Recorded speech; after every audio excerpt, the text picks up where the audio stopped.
अस्सलाम वालेकुम नाज़रीन कराम, मैं हूं कामरान आगा और आप हमारा यूट्यूब चैनल सवाल पाकिस्तान का देख रहे हैं। नाज़रीन कराम, फैसल वाडा साहब जो सेनेटर हैं, बड़े मशहूर हैं, एक इदारे के बहुत करीब हैं और बहुत सारी पेशगोई करते हैं। अब उन्होंने एक और नई पेशगोई कर दी है। इसके अलावा अफ़गानिस्तान जो है वो अच्छा बच्चा बनता जा रहा है। MQM लंदन के जो लापता रहनुमा थे वो वापस आ गए हैं। नाज़रीन कराम, आज इस मौजू पे बात करेंगे, मगर उससे पहले आपसे रिक्वेस्ट है कि अगर आपने हमारा चैनल सब्सक्राइब नहीं किया तो प्लीज़ इसे सब्सक्राइब कर लें और बेल आइकन के बटन को भी प्रेस कर लें। बहुत शुक्रिया। सेनेटर फैसल वाडा साहब जो कि मशहूर हैं पेशगोई करने पे, और उनकी कई पेशगोइयाँ आजकल जो हैं दुरुस्त साबित हुई। उन्होंने गुज़िश्ता रोज़ निजी टीवी चैनल के एक शो में एक नया तहलका अंगेज़ पेशगोई कर दी है, और उनका कहना था कि साबिक जनरल फैज़ हमीद साहब के जो हैं वो बानी PTI इमरान खान के ख़िलाफ़ जो है वो गवाही देंगे, और अगर सेनेटर फैसल वाडा साहब की ये बात दुरुस्त साबित होती है तो बानी PTI इमरान खान साहब के लिए बहुत ज़्यादा मुश्किलात का सामना उनको करना पड़ेगा। और ख़ाली उनको ही नहीं, उनके साथ जो उनके वज़ीर थे, मुशीरान थे, PTI के अहम रहनुमा थे, जो माली स्कैंडल्स में भी शामिल थे।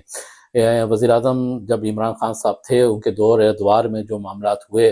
जो स्कैंडल्स सामने आए, जो साबिक जनरल फैज़ हमीद साहब की सरपरस्ती में या उनके मामलात में या इमरान साहब के जो अहकामात की रोशनी में ये मामलात होते रहे, वो सब पे पर्दा उठेगा। तो नाज़रीन कराम, ये एक बड़ा पंडोरा बॉक्स जो है वो खुलने जा रहा है कि 9 मई का वाक़या ऐसा है कि इसको नज़रअंदाज नहीं किया जा सकता, और जब अफ़वाज पाकिस्तान अपने एक लेफ्टिनेंट जनरल को सज़ा दे सकती है तो फिर इन लोगों को भी दी जा सकती है। तो सेनेटर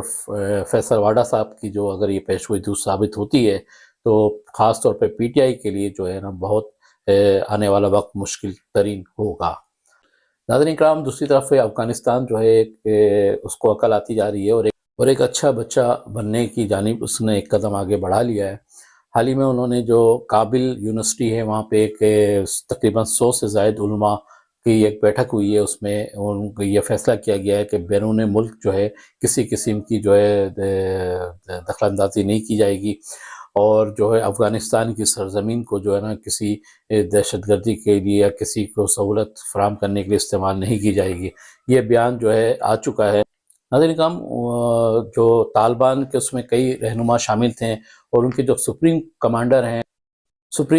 हैं हैबतुल्लाह साहब, वो भी शामिल थे, और जो ये बयान आया है, मगर दहशतगर्दी के ख़िलाफ़ एक कदम उन्होंने आगे बढ़ाया है, मगर पाकिस्तान का ये मौक़िफ़ है कि वो रिटर्न में कोई ऐसी जवाब दें। अभी तक जो है अफ़गानिस्तान ने रिटर्न में कोई ऐसी जवाब नहीं दिया, और ये भी कहा जा रहा है कि हैबतुल्लाह जो सुप्रीम कमांडर हैं वो तालिबान को एक अपना हुक्मनामा जारी करें, क्योंकि ये तालिबान जो है उन्होंने इनके हाथों बैत की हुई है और ये उसी का हुक्म मानते हैं। अगर हैबतुल्लाह साहब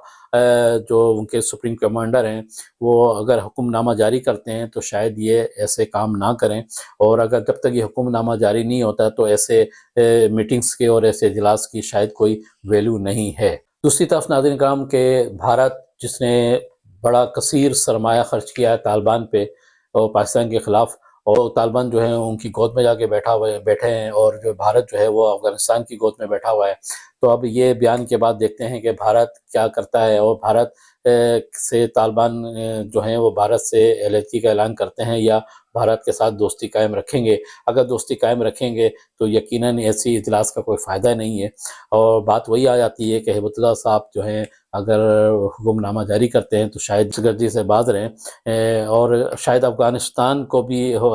की जो गवर्नमेंट है उसको भी ये फ़ैसला करने में आसानी होगा कि हमने तो आपको तंबीह कर दी थी, और अगर आपने दोबारा ये हरकत की तो शायद इनके ख़िलाफ़ कार्रवाई भी हो सकती है। मगर भारत जो है जिसने सप्लाई की है, जिसने पैसे खर्च किए हैं, उनके साथ जो है ना इनके ताल्लुकात कब तक बरकरार रहते हैं, या आइंदा आने वाले चंद दिनों में जो है वाज़ेह तौर पे सामने आ जाएगा।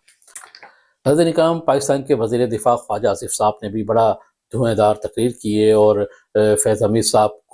के हवाले से बहुत सारी बातें की, जनरल बाजवा साहब के हवाले से बहुत सारी बातें की, और उन्होंने मियाँ नवाज़ शरीफ साहब के लिए जो ان کو اقتدار سے ہٹایا گیا تھا، اور اس کے حوالے سے بہت ساری باتیں کی نواز شریف کے صاحب کے لیے کہا انہوں نے کہ فیض حمید صاحب کو تو اپیل کا بھی حق حاصل ہے، جبکہ میاں نواز شریف صاحب کو اپیل کا بھی حق نہیں دیا گیا تھا، اور یہ بڑا انہوں نے جذباتی قسم کی تقریر کی ہے۔ متحدہ قومی موومنٹ لندن کے جو رہنما تھے نثار پھنور صاحب اور انور ترین خان صاحب، یہ گزشتہ رات اپنے گھر کو واپس پہنچ گئے ہیں۔ یہ 16 سپٹمبر کو جو اپنے گھر سے لاپتہ ہوئے تھے، اور ان کا کچھ پتہ نہیں چلا تھا یہ کہاں پر ہیں۔ اس سے پہلے بھی نثار پھنور صاحب جو ہے کو چلے گئے تھے، پھر وہ اچانک وہ بھی آ گئے۔ یہ دونوں افراد، دونوں رہنما جو ہے یہ واپس خیریت سے آ گئے ہیں۔ اب دیکھنا یہ ہے کہ جو یہ پچھلے کمپین چل رہی ہے بانی قائد الطاف حسین صاحب کی، کہ ان کی شاید آواز اور تحریر پہ جو ہے پابندی ہٹائی جائے گی اور ہیلو کی آواز ان قریب آ رہی ہے، کیا اسی سلسلے کی ایک کڑی ہے؟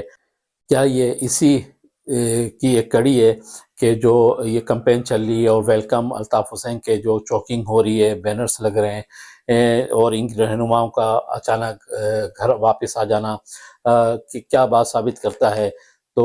بہت سے حلقے بہت ساری باتیں کر رہے ہیں۔ ابھی دیکھنا یہ ہے کہ بانی قائد الطاف حسین صاحب کے لیے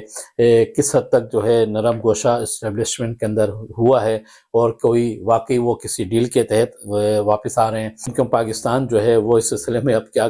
کام کرے گی، اور خاص طور پہ ایم کیو ایم حقیقی جو آفاق احمد صاحب ہیں وہ اپنا کیا کردار ادا کریں گے، ساری چیزیں جو ہیں آنے والے وقت کے ساتھ جو ہے نا آہستہ آہستہ واضح ہوں گی۔ بہرحال جو بھی ہو، پاک ملک پاکستان کے لیے بہتر ہو۔ اپنا بہت خیال رکھیے گا،